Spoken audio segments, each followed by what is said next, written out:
Hello दोस्तों, स्वागत है आप सभी का आपके अपने यूट्यूब चैनल मैथ्स वाटिका में। दोस्तों मैं हूं रुपेश यादव और इस वीडियो में हम लोग काउंटिंग ऑफ फिगर के पार्ट 2 को देखेंगे। पार्ट 1 में हमने आपको वर्ग काउंट करना सिखाया था। इस वीडियो में हम लोग आयत काउंट करना सीखेंगे और इसके बाद जो आने वाला वीडियो होगा उसमें त्रिभुज काउंट करना सीखेंगे। जैसा कि आप सबको पता है कि 28 तारीख से एनटीपीसी का एग्जाम आरंभ हो चुका है और एनटीपीसी के प्रत्येक पाली में एक क्वेश्चन आपका काउंटिंग ऑफ फिगर से पूछा जा रहा है। तो इस सीरीज के जितने भी वीडियोस आ रहे हैं सभी वीडियोस को आप बारी बारी से देखते रहिएगा ताकि काउंटिंग ऑफ फिगर का कोई भी क्वेश्चन आपके पेपर में आ जाए वह आपसे न छूटे।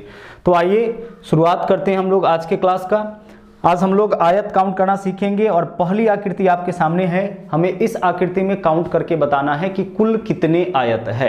अगर आप इसको सीधे सीधे काउंट करिएगा तो आपके लिए बहुत मुश्किल हो जाएगा और शायद सही रिजल्ट भी ना आए। तो हम क्या करेंगे, हम आयत काउंट करने के लिए एक छोटा सा ट्रिक यूज करेंगे। ट्रिक देख लीजिए क्या है। आपको एक छोटा सा काम करना है। काम यह करना है कि इसमें जितने भी रो है उसमें नंबरिंग कर लीजिए और साथ में जितने भी कॉलम है उसमें भी नंबरिंग कर लीजिए।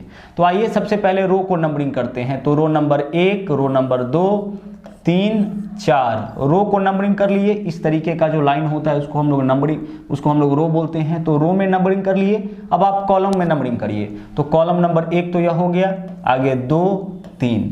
इस तरीके से नंबरिंग करना कोई मुश्किल काम नहीं है। जितने भी आपको कॉलम दिखे उसमें भी नंबरिंग और जितने भी रो दिखे उसमें आप नंबरिंग कर लीजिए। अब नंबरिंग करने के बाद आप हमें एक चीज बताइए कि हमें तो आयत काउंट करना है और आयत का क्षेत्रफल बराबर फॉर्मूला क्या पढ़े थे आप, लंबाई गुने चौड़ाई। यही फॉर्मूला पढ़े थे ना, आयत का क्षेत्रफल बराबर क्या होता है, लंबाई गुने चौड़ाई। तो यहाँ पे भी हम लोग लंबाई गुने चौड़ाई ही करेंगे क्योंकि हमें निकालना है आयत की संख्या।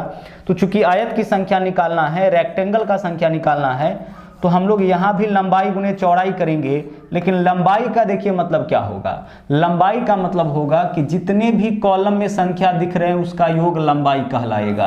तो कॉलम में संख्या 1, 2, 3 है, इसको जोड़िए, 3, 2, 5 और 1, 6। लंबाई हमारा कितना हो जाएगा, 6। तो लंबाई हो गया 6 गुना चौड़ाई कितना हो जाएगा, तो जितने भी कॉलम में संख्या दिख रहे हैं उसका योग चौड़ाई हो जाएगा। तो जोड़िए 1, 2, 3, 3, 6, 4, 10। चौड़ाई कितना हो जाएगा, 10। आप 6 गुने 10 कर लीजिए, 60। इस आकृति में कुल मिला के 60 आयत हो जाएंगे। इस आकृति में हमें बताना है आयत का संख्या। इस आकृति में कुल कितने आयत हो जाएंगे, 60 आयत हो जाएंगे। तरीका हमने क्या बताया, सबसे पहले तो आप नंबरिंग करिए। नंबरिंग करने के बाद कॉलम का सम निकालिए, रो का सम निकालिए और उसके बाद दोनों को आपस में गुणा कर लीजिए। कॉलम का सम 3, 2, 5 और 1, 6 होगा। रो का सम 1, 2, 3, 3, 6, 4, 10 होगा। 10 गुने 6 करेंगे, इस आकृति में कुल कितने आयत हैं वह आपका निकल जाएगा। अब आगे बढ़ते हैं। अब अगले क्वेश्चन में सेम वही मेथड हम लोग यूज करते हैं। जितने भी कॉलम है उसमें आप नंबरिंग करिए, जितने भी रो है उसमें नंबरिंग करिए। तो आइए सबसे पहले रो का नंबरिंग करते हैं। तो 1, 2, 3। अब आप कॉलम में नंबरिंग करिए, 1, 2, 3, 4, 5, 6। अब आगे आपको क्या करना है, अब आपको कॉलम का सम निकालना है और फिर रो का सम निकालना है। तो देखिए रो का सम 3, 2, 5 और 1 कितना हो जाएगा, 6 हो जाएगा। ठीक है, रो का सम कितना हो जाएगा, 3, 2, 5 और 1, 6। कॉलम का सम क्या हो जाएगा, तो जोड़िए, 1, 2, 3, 3, 6, 4, 10, 5, 15, 6, 21। इसका सम कितना हो गया, 21। यानी अब आपको क्या करना है, आयत का संख्या निकालने के लिए गुना कर देना है इसी दोनों को, कॉलम का सम गुने रो का सम। तो 21 गुना 6, 21 गुना 6 कितना हो जाएगा आपका, 126। यानी इस आकृति में कुल मिला के 126 आयत हैं। 1, 2, 3, 3, 6, 4, 10, 5, 15, 6, 21, 3, 2, 5 और 1, 6 है ना, 21 गुने 6 यानी कि 126। हमने आपको बताया कि अगर मान लीजिए कि कभी फॉर्मूला याद न रहे कि क्या करना है, तो आयत का क्षेत्रफल बराबर तो आपको पता ही है लंबाई गुने चौड़ाई होता है। लंबाई का मतलब होगा इस लाइन का योग और चौड़ाई का मतलब होगा इस लाइन का योग। ठीक है, तो इस लाइन का योग 21 आया और इस लाइन का योग 6 आया। बस आपको इस दोनों को आपस में गुना कर देना है। इस आकृति में कुल कितनी आयत है वह आपका निकल जाएगा। आगे बढ़िए, इस क्वेश्चन में आ जाइए। यहाँ भी हम लोग वही काम करेंगे, नंबरिंग करेंगे। 1, 2, 3, 4। ठीक है, इसका नंबरिंग हो गया। अब इधर भी नंबरिंग करिए, 1, 2, 3, 4। ठीक है, नंबरिंग करने के बाद अब आपको क्या करना है, आयत का संख्या निकालना है ना, तो दोनों का योग निकालना पड़ेगा।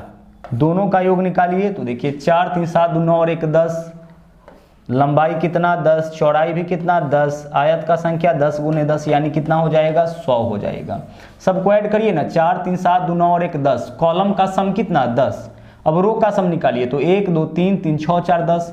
कॉलम का सम भी 10 आया, रो का सम भी 10 आया, इस लाइन का योग भी 10 आया और इस लाइन का योग भी 10 आया। अब इस दोनों को आप आपस में गुणा कर दीजिए, इस आकृति में कुल कितने आयत है निकल जाएगा। ठीक है, चलिए आगे बढ़ते हैं, इस क्वेश्चन को हम लोग करते हैं। अच्छा, इसको करने से पहले हम लोग इस पे आ जाते हैं। इसको चेक करिए कि इसमें कुल कितने आयत है, तो नंबरिंग करिए उसी तरीके से। रो में नंबरिंग करिए तो 1 2 3 4 5 6 और 7। कॉलम का नंबरिंग करिए तो 1 तो हो ही चुका है, 2 और हो जाएगा तो 1 2। ठीक है, अब इस तरीके से नंबरिंग करने के बाद कॉलम का सम निकालिए तो कॉलम का सम कितना हो जाएगा 2 और 1 3। सम का मतलब है कि कॉलम को जोड़िए तो 2 और 1 3। अब रो को जोड़ लीजिए तो 1 2 3 3 6 4 10 5 15 6 21 21 और 7 28। कॉलम का सम कितना आ गया, कॉलम का सम आ गया, सॉरी रो का सम कितना आ गया 28। अब आपको बताना है कि इस आकृति में कुल कितने आयत है, तो कॉलम का सम गुने रो का सम कर लीजिएगा तो 3, कॉलम का सम रो का सम कितना 28, 3 गुने 28 यानी इस आकृति में कुल मिला के 84 आयत है। देखिए इतना छोटा आकृति है बट इसमें कुल मिला के कितने आयत है 84 आयत है। 1 से लेकर के 7 तक का योग तो 7 गुने 8/2, फॉर्मूला भी यूज करते हैं हम लोग n × n + 1/2, तो 7 गुने 8/2 यानी 56/2 कितना होगा 28 और इसका योग 3, 28 गुना 3 यानी कि 84 हो जाएगा। ठीक है, अब आ जाइए इस आकृति में। इस आकृति में भी आप नंबरिंग करिए 1 2 3 4 5 6 7 और 8। अब अगर हम आपसे पूछे कि रो कॉलम का सम बताइए तो कॉलम तो 1 ही है तो कॉलम का सम 1 हो जाएगा, लेकिन रो का सम क्या होगा तो 1 से लेकर के 8 तक का गुना, तो 1 से लेकर के 8 तक का गुना क्या होगा 8 गुने 9/2 यानी कि 36 हो जाएगा। होगा 1 से लेकर के 8 तक को जोड़िएगा तो 1 2 3 3 6 4 10 5 15 6 21 7 28 8 36 हो गया। तो रो का योग 36 है, कॉलम का योग 1 है, 36 गुना 1 यानी कि इस आकृति में कुल कितने आयत है 36 आयत। कॉलम का सम तो 1 ही होगा, यहाँ पे एक और अंक होता तो उसको जोड़ते, केवल 1 है तो कॉलम का सम आपका 1 हो जाएगा। आगे 1 से लेकर के 8 तक का योग तो 8 गुने 9/2 भी तो होता है ना, यहाँ पे हम लोग पहला 8 प्राकृत संख्याओं का योग 8 गुने 9/2 है ना, 8 9 72/2 यानी कि 36 होगा। तो 1 से लेकर के 8 तक का योग 36, कॉलम का सम 1, 36 गुना 1 यानी कि 36। मेथड तो ये यूज करेंगे हम लोग, कॉलम का सम गुना रो का सम। ठीक है, जितने भी कॉलम है, कॉलम में जितने भी नंबर है उसको आपस में ऐड करिए, रो में जितने भी नंबर है उसको आपस में ऐड करिए और दोनों को गुना कर लीजिए, इससे निकल जाएगा आयत की संख्या। ठीक है, इस आकृति में भी काउंट कर चुके हैं। अब आप आ जाइए यहाँ पे हम लोग आयत का संख्या कैसे काउंट करेंगे। यहाँ पे आयत का संख्या काउंट करने के लिए देखिए एक छोटा सा मेथड यूज करेंगे। अब हम लोग आ जाते हैं सबसे पहले क्वेश्चन नंबर 1 पे, जिसको हम लोग छोड़ के आगे बढ़े थे। इस क्वेश्चन पे आ जाइए। अगर हम आपसे पूछे कि इस आकृति में कुल कितने आयत है, तो आयत काउंट करिए 1 2 3 4, एक बड़ा वाला 5 तो ये हो गया, उसके बाद पूरा यह 6 7, उसके बाद यह 8 और यह 9। कुल कितना आयत है इसमें 9 आयत है। कितना आयत 9 आयत। कैसे काउंट करेंगे, नंबरिंग कर लीजिए आप उसी तरीके से 1 2, ठीक है 1 2। अब देखिए कॉलम का सम कितना 3, 2 और 1 3, रो का सम कितना 3, तो रेक्टेंगल यानी कि कुल मिला के आयत, यहाँ पे आयत कितना हो जाएगा तो 3 गुने 3, यही होगा ना, 3 गुने 3 यानी कितना आयत हो जाएगा 9 आयत। तो इस तरीके का अगर आपको आकृति दिखे तो उसमें आयत का संख्या कितना होगा 9। हम देख के बता सकते हैं 2 और 1 3, 2 और 1 3, 3 गुने 3 यानी कि इस आकृति में कुल मिला के 9 आयत है। अब आ जाइए, अब अगर गौर से आप देखिएगा तो यह आकृति बिल्कुल आपको सेम नजर आएगा। अगर इस लाइन को हम हटा दें तो आकृति बिल्कुल सेम नजर आएगा। तो ऐसा वाला आकृति देखिए, ऐसा वाला अगर आपका आकृति हो तो इसमें कुल मिला के कितना आयत होगा 9 आयत। तो 9 तो आपका यह होगी 1 2 3 4, एक बड़ा वाला 5 6 7 8 9, ठीक है 9 आयत तो यह हो गया। अब अगर एक लाइन गौर से देखिएगा, एक लाइन अगर इस तरीके से खींचेंगे ना, देखिए यही एक लाइन खींचा गया है, यहाँ पे देख सकते हैं। तो एक लाइन अगर इसमें इस तरीके से खींचेंगे तो देखिए कितना एक्स्ट्रा इस लाइन के वजह से, यह जो नया लाइन खींचा गया है इस नए लाइन के वजह से कितना एक्स्ट्रा आयत बनेगा देख लीजिए। तो एक यह वाला आयत जो पहले से नहीं था, इस लाइन के खींचने से पहले यह आयत तो नहीं था, तो एक यह आयत बना, दूसरा यह आयत और पूरा इसको मिला के 3 नए आयत। मतलब एक लाइन के खींचने से कितना नया आयत बनता है, 3 नया आयत बनता है। उसी तरीके से एक लाइन इधर खींचा जाएगा तो इसके वजह से 3 नया आयत बनेगा, फिर एक लाइन ऐसे खींचा जाएगा इसके वजह से 3 नया आयत बनेगा। ठीक है, तो चलिए अब देख लीजिए कि कितना नया लाइन, तो इस लाइन के वजह से 3 नया आयत, इस लाइन के वजह से 3 नया आयत, इस लाइन के वजह से 3 नया आयत, इस लाइन के वजह से 3 नया आयत, तो 3 6 9 12 नया। पहले देखिए 9 आयत था, 12 एक्स्ट्रा आयत बना, 12 और 9 यानी कि 21। तो इस आकृति में कुल 21 आयत हो जाएगा। इस आकृति में कितना, 21, पहले से कितना था 9, एक नया लाइन खींचने की वजह से 3 नया आयत बना, फिर इसमें भी एक लाइन एक्स्ट्रा खींचा गया तो 3 नया, ऐसा ऐसा करके 3 6 9 12, तो 12 एक्स्ट्रा हो गया, इसके अलावा पहले से 9 था, तो 12 और 9 21। इस आकृति में कुल मिला के 21 आयत हैं। और आगे बढ़िए, यहाँ पे आ जाइए, यहाँ पे आ जाइए, गौर से देखिएगा। अगर हम बात करें आपसे इस आकृति में, तो आप बोलोगे कि सर इस आकृति में 9 आयत है। कितना आयत है इसमें, 9 आयत है।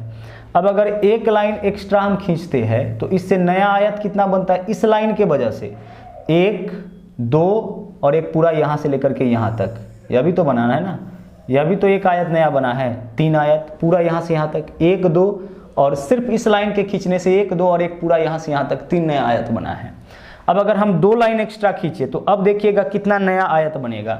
अगर हम दूसरा लाइन इसमें खींचे तो इस लाइन के वजह से देखिए नया आयत कौन कौन बना, एक तो यह वाला, दूसरा, ठीक है, एक पूरा यहाँ पे तीसरा और एक इतना चौथा। यानी एक लाइन अगर आप नया खींचते हैं ना तो 3 नया आयत बनता है, और अगर दूसरा लाइन आप खींचते हैं तो इसके वजह से 4 नया बनेगा। ठीक है, और इसी तरह से अगर एक लाइन और हम इसमें खींच दे तो अब कितना नया आयत बनेगा, 5 नया आयत बनेगा। इस चीज का ध्यान रहे, अगर केवल एक लाइन खींचेंगे तो 3 नया बनेगा, अगर इसके साथ साथ एक और खींच दे तो 4 नया बनेगा आयत, एक और खींच दे तो 5 नया आयत बनेगा। यानी जितना लाइन अब हम इसमें बढ़ाते जाएंगे एक एक उसमें आयत का संख्या क्या होगा, बढ़ता जाएगा। तो सबसे पहले बेसिक फिगर में कितना आयत होगा, बेसिक फिगर में तो आपका 9 आयत होगा।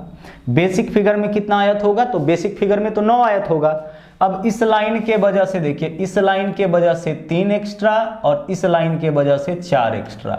ठीक है, सिमिलरली यहाँ पे चलिए, इस लाइन के वजह से 3 एक्स्ट्रा और इस लाइन के वजह से 4 एक्स्ट्रा।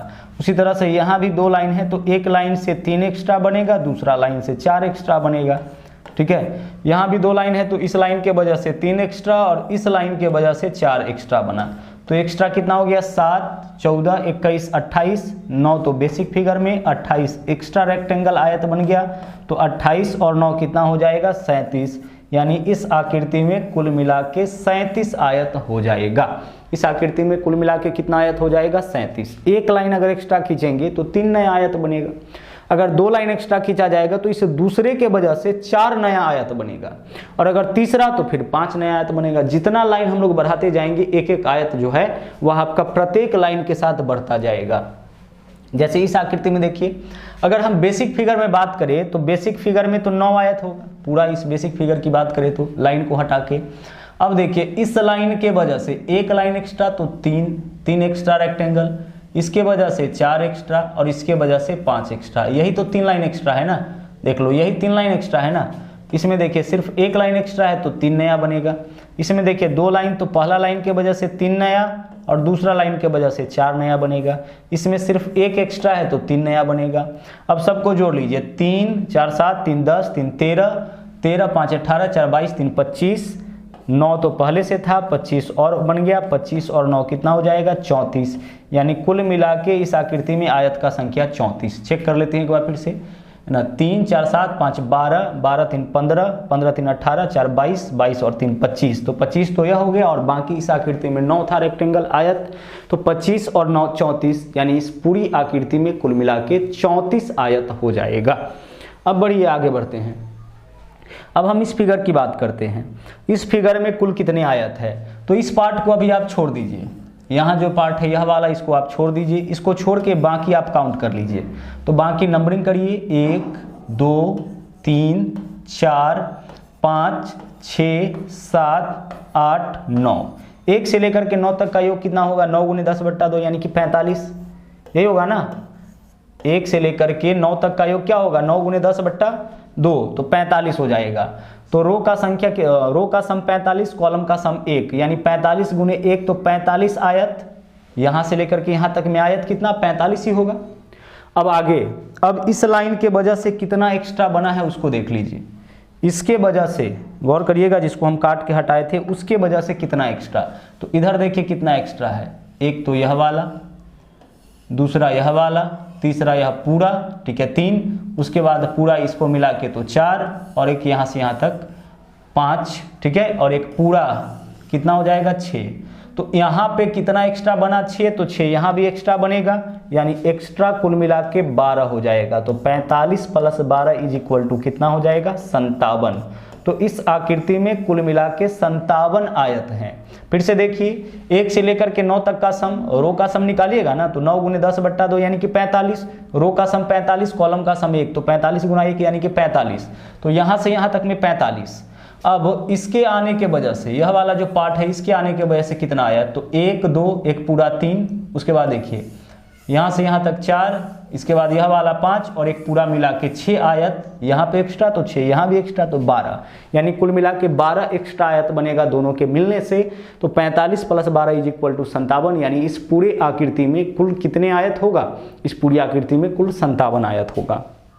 ठीक है, चलिए अब हम वापस आ जाते हैं पहले फिगर पर। कुछ और कॉन्सेप्ट आपको हम यहाँ से बताते हैं। कुछ और कॉन्सेप्ट देखिए क्या है इसमें। कॉन्सेप्ट यह है कि अगर आपसे यह पूछा जाए कि इस आकृति में कुल कितने आयत हैं, तो आप काउंट करके बताओगे 1 2 3 4, एक पूरा 5, फिर 6, फिर 7, फिर यह वाला 8, फिर यह वाला 9। ठीक है, लेकिन होता क्या है कि इसमें आपका वर्ग भी काउंट हो जाता है। इसमें जो आयत हम लोग 9 काउंट कर रहे हैं, इसमें आपका वर्ग भी काउंट हो जाता है, और वर्ग भी एज ए आयत काउंट होगा। जितने भी वर्ग है ना वह सभी आयत होते हैं, जो भी वर्ग है सबका सब आयत होता है। वैसा आयत होता है जिसका लंबाई और चौड़ाई बराबर हो। तो 9 आयत में वर्ग भी काउंट हो गया है ना। 1 2 3 4 5 तो इसमें वर्ग ही है ना, इसमें 5 क्या है, वर्ग ही है। केवल आयत की बात की जाए तो 4 ही है, 5 इसमें क्या है, वर्ग है। लेकिन अगर आपसे सीधे बोला जाए कि कुल कितने आयत हैं, मतलब कि जो वर्ग होगा उसको भी हम लोग एज ए आयत काउंट करेंगे। ठीक है, लेकिन मान लीजिए कि कभी क्वेश्चन में यह पूछ दिया जाए कि केवल कितना आयत है, केवल कितना आयत है, तो कुल 9 यहाँ पे क्या है आपका, 9 आयत वर्ग सब मिला के कुल 9 है। इसमें से जो वर्ग है उसको माइनस कर लीजिए, तो वर्ग कितना, 1 2 3 4, 4 वर्ग है। तो 9 - 5 कितना हो जाएगा, 4। यानी केवल आयत का संख्या अगर आपसे पूछा जाए तो आंसर 4 होगा। अब विकल्प पे भी बहुत सारा कुछ निर्भर करता है कि विकल्प कैसे तैयार किया गया है। विकल्प कैसे तैयार किया गया है इसके ऊपर भी निर्भर करता है। अगर मान लीजिए कि विकल्प में 9 है, 8 है, 11 है, 10 है, तब तो हमारा आंसर 9 हो जाएगा। लेकिन अगर विकल्प में 9 नहीं है, ठीक है, विकल्प में अगर 9 मौजूद नहीं है, अगर 4 है, 5 है, 3 है, 1 है, तब हमारा आंसर क्या होगा, 4, क्योंकि केवल आयत, हम समझ जाएंगे कि हमसे केवल आयत पूछा गया है। लेकिन मान लीजिए कि विकल्प में यह दोनों है, 4 भी है और 9 भी है, दोनों अवेलेबल है। ठीक है, 4 भी है, 9 भी है, 3 भी है, 5 भी, इस तरह से दोनों है। हमें पता है कि आयत का संख्या कितना है, आयत का संख्या 9 है, केवल आयत का संख्या 4 है। तो हमसे आयत का संख्या पूछा जाएगा तो हम आंसर कितना करेंगे, 9 करेंगे। अगर 4 और 9 दोनों मौजूद रहा तो हम आंसर चुनेंगे 9। बात समझ पा रहे हैं, है ना। वर्ग को भी एज ए आयत काउंट किया जाता है। वर्ग को भी हम लोग कैसे काउंट करते हैं, एज ए आयत काउंट करते हैं। तो इसमें कुल आयत का संख्या 9 है। अब इस 9 आयत में वर्ग भी शामिल है, जो भी वर्ग होगा उसको भी एज ए आयत काउंट कर लिया गया है। लेकिन मान लीजिए कि कभी क्वेश्चन में आपसे केवल आयत पूछ दे, जो कि एक्सेप्शनली पूछा जाता है, केवल आयत पूछ दे, तो हम इसमें काउंट कर लेंगे कि कितना वर्ग है। और वर्ग काउंट करने का तरीका हम बता चुके हैं, पिछले वीडियो में हम बताए थे कि वर्ग कैसे काउंट करिएगा। ऐसे 1 2 3 4 और एक पूरा 5, देख के भी पता चल रहा है 5 वर्ग है, तो 9 में से 5 माइनस कर लीजिए। ठीक है, इस 9 में यह 5 शामिल हो गया है, तो केवल आयत कितना, 4। अब क्वेश्चन में आपसे केवल आयत पूछा जा रहा है कि कुल आयत पूछा जा रहा है, हमें क्या पता, तो हम ऑप्शन को देखेंगे। अगर ऑप्शन में 9 है इसका मतलब है कि कुल आयत पूछा जा रहा है। अगर ऑप्शन में 9 नहीं है इसका मतलब केवल आयत पूछा जा रहा है। और अगर ऑप्शन में 9 और 4 दोनों है तो तो हम कुल आयत की संख्या को टिक आउट करेंगे। ठीक है, तो इस चीज का भी आप लोग ध्यान रखिएगा कि कभी कभी अगर ऑप्शन इस तरीके से तैयार कर दे तो वहां पे हम अपना आंसर कैसे चुनेंगे। तो यह था आपका काउंटिंग ऑफ रेक्टेंगल का एक छोटा सा ट्रिक। अगले वीडियो में हम लोग मिलेंगे काउंटिंग ऑफ ट्रायंगल के साथ। काउंटिंग ऑफ ट्रायंगल एक बड़ा टॉपिक है, उसमें नंबर ऑफ क्वेश्चन भी बहुत ज्यादा हम लोग करेंगे, बहुत ज्यादा प्रैक्टिस करेंगे और वह बाकी दोनों से भी ज्यादा इंपॉर्टेंट है। तो मिलते हैं अगले वीडियो में काउंटिंग ऑफ ट्रायंगल के ट्रिक के साथ। थैंक यू, जय हिंद।